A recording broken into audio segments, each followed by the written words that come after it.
2020? How can we take our experiences this year, do something better in 2021? Look like, well, I think I think every teacher, regardless of what system they're working in, has some element of domain that they can control. So even if it's just in the classroom in the way that I am as a human being, I can control that, regardless of what the expectations are around me of the system or the school. I have at least control over that. And if we pick up your idea of empathy, if I take this year and realize that a big element of my teaching should be to be as empathic as possible, to know my students well and to let them know me, and to try on whatever format I'm teaching in to create the best experience of community as possible.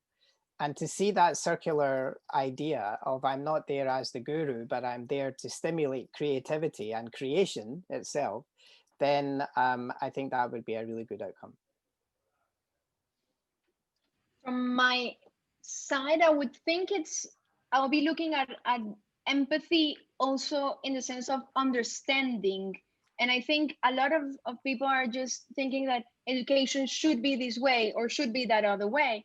And we just realized that that same thought goes with you should behave this way or you should behave that other way. And what if something like a pandemic comes and changes everything all of a sudden? So I think that empathy comes in the sense of making people understand that it's fine learning in different ways.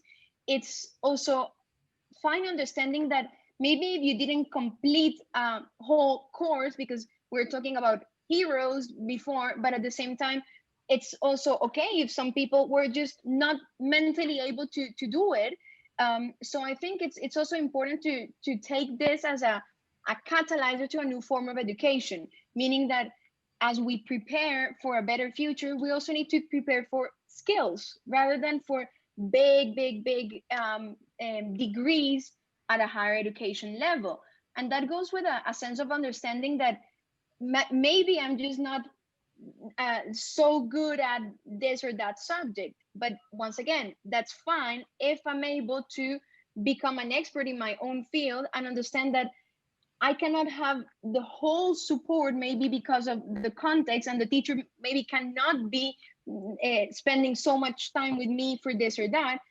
But then it's also my duty to find where is it that I fit the best so that I can have a better outcome in that particular skill where I would excel without putting myself at risk, without demanding too much from someone who is also vulnerable and needs to be there for all of the kids in the classroom, and understand that maybe that's a shift that we're looking at in terms of education. If each kid, once again, I've said this before, if I'm not good at math, why would I need to continue with that over and over and over when I even have less support, or I'm expected to get better with something that it's just really difficult in normal times?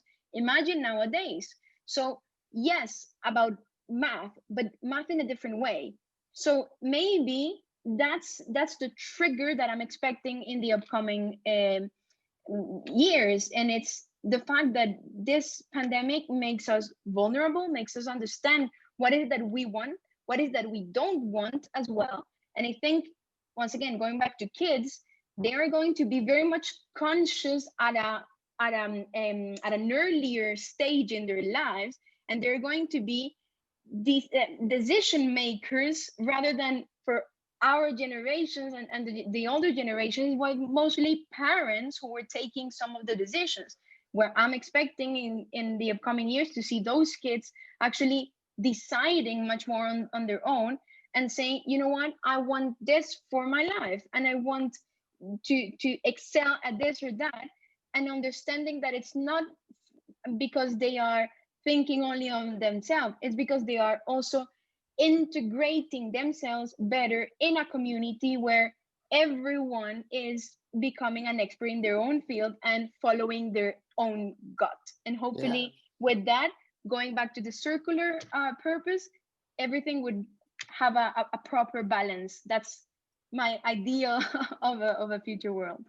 Yeah, and I think there's an enormous challenge from what you've just said for the higher ed sector, if I can say so, because I read some data today that in the UK, 900,000 jobs have been lost since March because of the pandemic.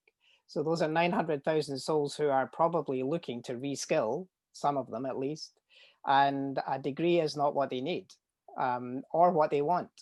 And I think it will be interesting to see what younger people do in primary, secondary schools when it comes to the university time, whether they'll decide to do that or whether they will be savvy enough to realize that they don't need to, that they can be successful simply by developing skills and getting accreditation for those skills and jumping directly into meaningful work.